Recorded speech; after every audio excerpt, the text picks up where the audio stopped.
तो दर्शकों, श्रोताओं सभी को मेरा नमन, वंदन, अभिनंदन। बिल्कुल महत्वपूर्ण जानकारी।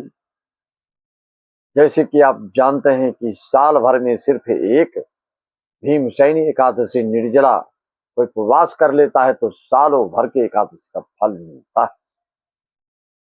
ये महत्वपूर्ण जानकारी है कि कभी कभी लोग सालों साल नहीं कर पाते हैं, तो सिर्फ एक दिन साल में ऐसा कोई आता है जिसमें कि आपको सालों भर का फल मिल जाता है।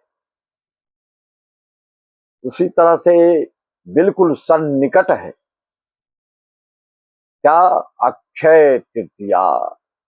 जिस दिन दान पुण्य तथा प्रवचन अनुष्ठान आदि करने से उस पुण्य का प्रताप इतना व्यक्ति के ऊपर, जातक ऊपर पड़ता है और वो अक्षुण्ण प्रभाव आपके ऊपर जीवन भर पड़ते रहता है।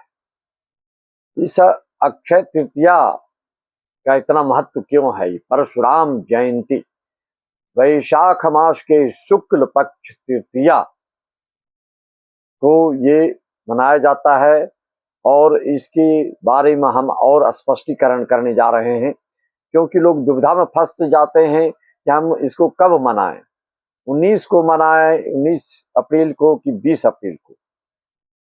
जब तक इसका कारण नहीं समझेंगे, रीजन नहीं समझेंगे, किस जगह किस चीज की महत्ता दी जाती है, किस चीज का महत्व होता है, ज्योतिष शास्त्र के अनुसार पग पग पर, हर कदम पर आपको मार्गदर्शन मिलता है। कोई तिथि प्रधान उपवास होता है तो कोई वार प्रधान त्योहार होता है, कोई नक्षत्र प्रधान होता है। जैसे कि जन्माष्टमी में आप रोहिणी नक्षत्र आदि देखते हैं, उसी तरह से कोई दिन वार वाला कोई व्रत त्योहार है तो आपको वार देखना पड़ता है, और कहीं नक्षत्र को देखना पड़ता है, तो कहीं तिथि को देखना पड़ता है, कहीं गोधूली बेला को देखना पड़ता है। ये सब व्रत त्योहार की महत्ता और उसके विधि विधान के अनुसार आपको मनाना होता है। इसमें शंका की कोई गुंजाइश नहीं है।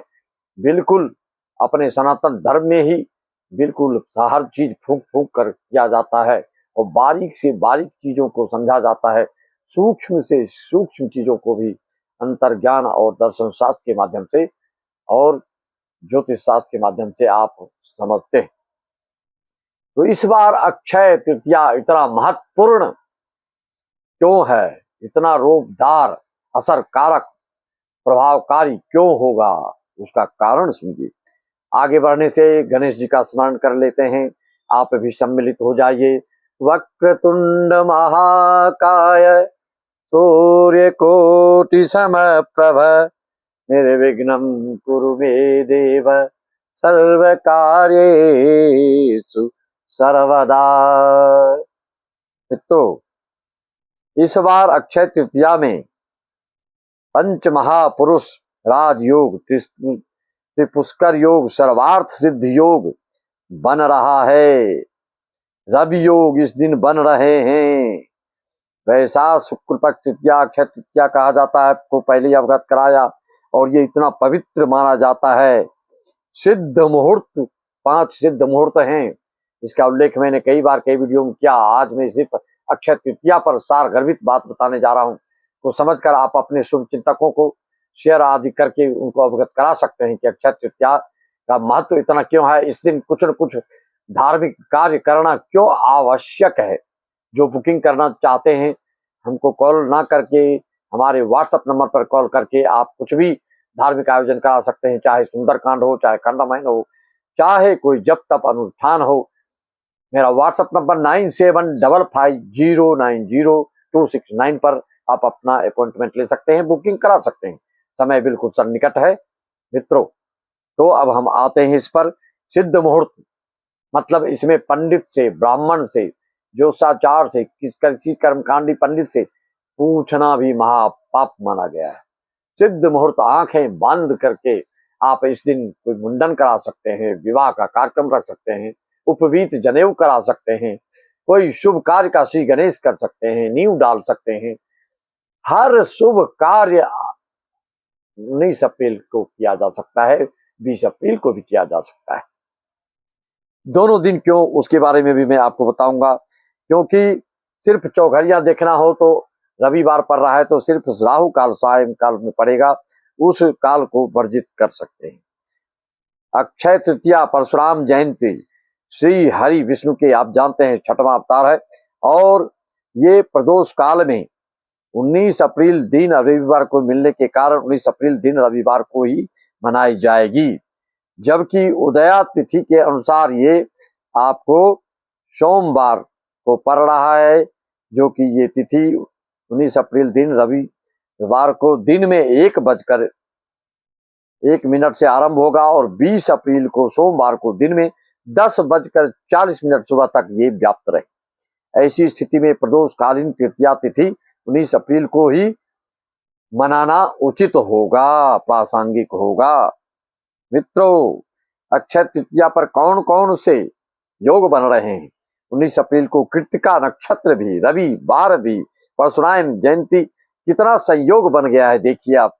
9:11 से आरंभ होगा, जो 20 अप्रैल को दिन सोमवार को सुबह 7:36 तक व्याप्त रहेगा। उसके बाद रोहिणी नक्षत्र, कृतिका नक्षत्र के बाद रोहिणी नक्षत्र आरंभ हो जाएगा। 19 अप्रैल को आयुष्मान योग रात में 10:42 के बजे तक व्याप्त रहेगा। उसके बाद सौभाग्य योग आरंभ होगा, जो 20 अप्रैल को रात में 7:38 तक व्याप्त रहेगा।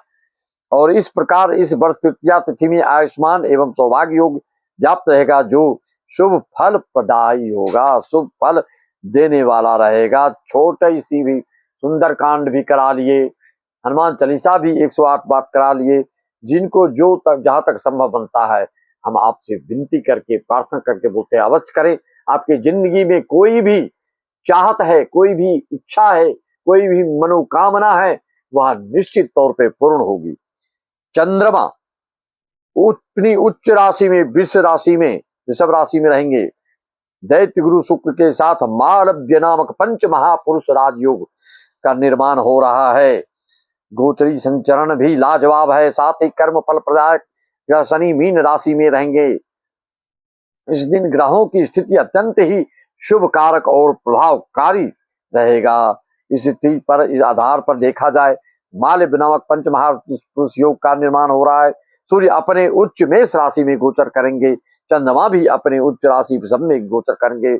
देवगुरु बृहस्पति अपने उच्चाभिलाषी से स्थिति में विद्यमान होकर दिन की शुभता में वृद्धि करेंगे। 19 अप्रैल को प्रदोष व्यापिनी तृतीया तिथि में त्रिपुष्कर योग प्राप्त रहेगा, जबकि 20 अप्रैल को सुबह 7:36 के बाद सर्वार्थ सिद्धि योग। मित्रों, इस रवि योग व्याप्त रहेगा। इसके साथ ही शनिदेव पूर्व दिशा में उदित भी हो जाएंगे। इस अक्षय तृतीया को जो चूके जिंदगी भर पछताए, चिड़िया चुग गई खेत वाली बात। मैं बारंबार यही कहूंगा कि अक्षय तृतीया के दिन हर कोई शुभ कार्य जो आपके मन में चलते आ रहा है कि इसको हमको करना है, इस दिन कोई शुभ संकल्प, श्रीमद् भागवत ज्ञान यज्ञ सप्ताह, श्री रामचरितमानस का अखंड पाठ या सुंदरकांड का संगीतमय पाठ या हनुमान चालीसा के 108 पाठ जरूर संकल्प लेके करें।